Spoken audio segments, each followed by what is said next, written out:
Jelas si Alfian ngomong itu. Dan kita harus catat dan ingat. Dan ini harus diviralkan biar kita paham semua. Kenapa kita sampai mewaspadai Anies? Kenapa?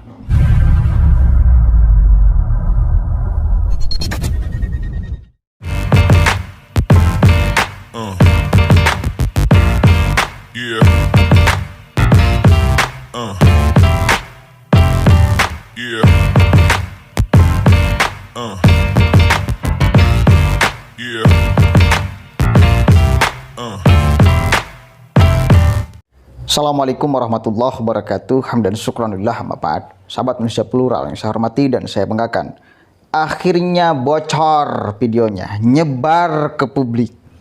Kita menjadi akan tahu apa peran Alfian Tanjung dan kawan-kawan.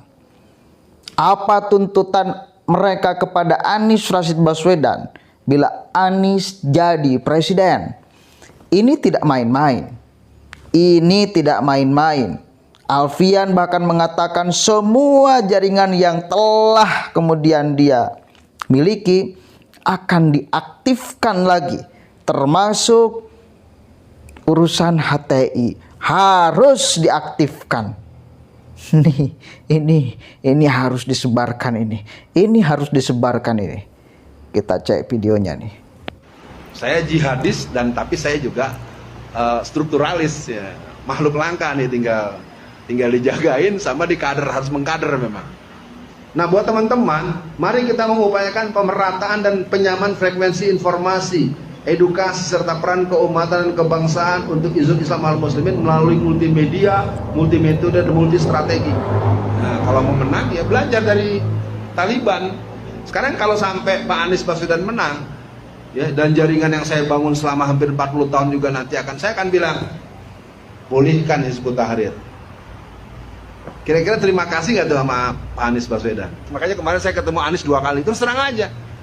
Saya orang yang dari dulu asik kemana aja asik. Lalu ketemu saya di Solo tanggal 14 November. Bang Alfian, ada apa di sini? Iyalah, bini gue di sini, saya bilang. Jadi kita ngobrol, foto-foto bareng. Nah, kemudian tanggal 16-nya 2 hari kemudian ketemu di Jogja. Saya samperin, saya bisikin, Nis, Bang Anies, gue bantu lo, tapi gue nggak deket-deket sama lo ya. Tapi kalau lo nggak belain Islam, gue nggak jadi bantu lo. Maksudnya apa, Bang Alfian? Ya nggak mau gue bantuin, ngapain? Ya udah. Nah, jadi sebenarnya Pak Anies Baswedan banyak tarikan gitu. Jadi gitu, soal bagaimana kemenangannya menurut saya boleh jadi di sini hari ini adalah benih-benih kemenangan itu akan terjadi, ya. Persoalannya ibu-ibu, bapak-bapak suka berdoa nggak agar ketemu dengan caleg-caleg yang akhlaknya bagus, yang agamanya bagus? Ayo bantu PKS. Oke, jelas. Itu ucapan Alfian Tanjung. Saya percaya dia ngomong itu. Masa Alfian Tanjung mau bohong? Saya percaya dia telah bertemu Anies dan menawarkan tuntutan itu. Ini harus menjadi catatan penting kita sama-sama. Bahwa ada cita-cita besar di balik kemudian mereka mendukung Anies Rashid Baswedan. Tidak salah, dari kemarin saya selalu ngomong, hati-hati dengan Anies. Lihat rekam jejaknya. Kan itu kan? Lihat rekam jejaknya. Rekam jejaknya udah jelas membuktikan dia siapa, dekat dengan kelompok mana, apa visi misi kelompok itu. Dan sampai sekarang, sampai detik ini, kelompok itu masih punya cita-cita yang sama. Ya, kenapa sampai mendukung Anies pun masih ada harapan untuk mereka diaktifkan kembali. Meskipun Nasdem itu ngomong, ya. Nasdem itu tokonya ngomong pernah. Kita menjadi akan di depan. Kita akan menjamin bahwa bila Anies jadi presiden, mereka tidak akan diaktifkan lagi. Organisasi-organisasi terlarang tetap akan menjadi organisasi terlarang. HTI akan tetap menjadi organisasi terlarang. FPI akan tetap menjadi organisasi terlarang. Tetapi apa boleh dibuat? Tokoh Nasdem yang ngomong itu, dikritik habis-habisan, salah satunya oleh Kozinuddin. Novel Bakmumin ikut bersuara. Para tokoh mereka ikut bersuara, Selamat Ma'arif segala macam ikut bersuara. mengecam apa yang diucapkan oleh politisi senior Nasdem itu. Artinya apa? Udah jelas di sini. Ada visi misi besar. Kenapa mereka kemudian merapat ke Anies Rashid Baswedan? Dan Anies susah untuk melepaskan mereka. Kenapa? Karena basis masanya hanya mereka. Satu kali lagi, basis masa Anies itu hanya mereka. Kenapa Nasdem tertarik kepada Anies? Karena punya basis masa mereka. Gak mungkin Nasdem memilih Anies bila Anies kemudian ditinggalkan oleh kelompok massa itu. Gak mungkin. Gak rasional. Gak punya basis massa apa jualannya. Nggak ada. Apalagi si Alfian Tanjung udah ngomong tuh. Kita di belakang aja kita nggak deket-deket. Ngomong itu di depan jamaah ada yang merekam. Kan gila. Emang kita nggak memantau setiap apa yang Anda ucapkan. Durasi berapa jam pun kita akan pantau. Per detik, per menit apa yang Anda ucapkan. Karena ini menyangkut Indonesia ke depan. Jangan sampai kita lalai, jangan sampai kita lengah, jangan sampai ada orang yang membawa visi misi untuk tidak bereskan Indonesia ini. Dia sampai mengatakan, si Alfian Tanjung sampai mengatakan, contoh Taliban loh.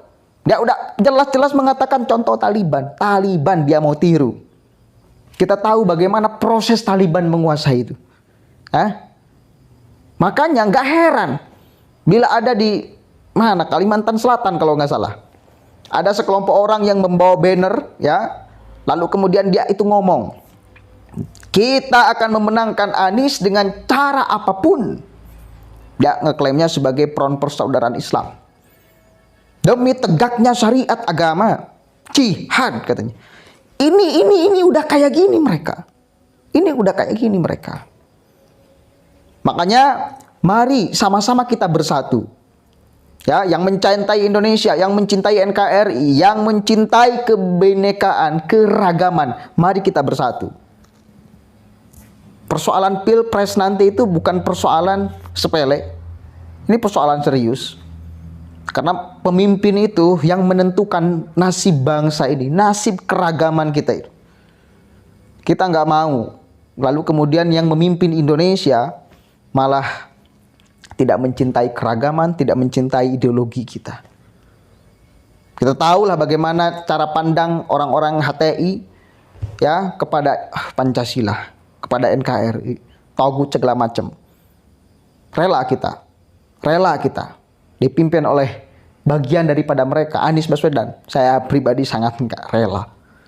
Karena Pancasila ini udah jelas-jelas rumusan bukan hanya satu orang, bukan hanya satu golongan, ya. Rumusan banyak orang, rumusan banyak golongan, di dalamnya juga Islam. Kita udah jelas, utuh, panceg, tanpa bertentangan dengan apapun, apalagi bertentangan dengan syariat agama. Apalagi Anda mengatakan Pancasila adalah togut segala macam, itu yang akan kita lawan sama-sama. Dan itu geng Alfian Tanjung dan kawan-kawan masih mengatakan itu. Satu kali lagi, Pilpres ini bukan persoalan sederhana. Ini persoalan serius. Persoalan Indonesia. Persoalan keragaman, kebinekaan, ideologi Pancasila dipertaruhkan. Bila benar-benar Anies nanti jadi capres. Udah jelas-jelas si Alfian ngomong itu. Jelas si Alfian ngomong itu. Dan kita harus catat dan ingat. Dan ini harus diviralkan. Biar kita paham semua. Kenapa kita sampai mewaspadai Anies. Kenapa? Karena ada kelompok itu di belakangnya. Ya. Assalamualaikum warahmatullahi wabarakatuh. Sebarkan ini seluas-luasnya, saudara. Mudah-mudahan menjadi amal jariah bagi kita semua. Dan ini jihad kita untuk mempertahankan NKRI Pancasila. Ya, salam hormat.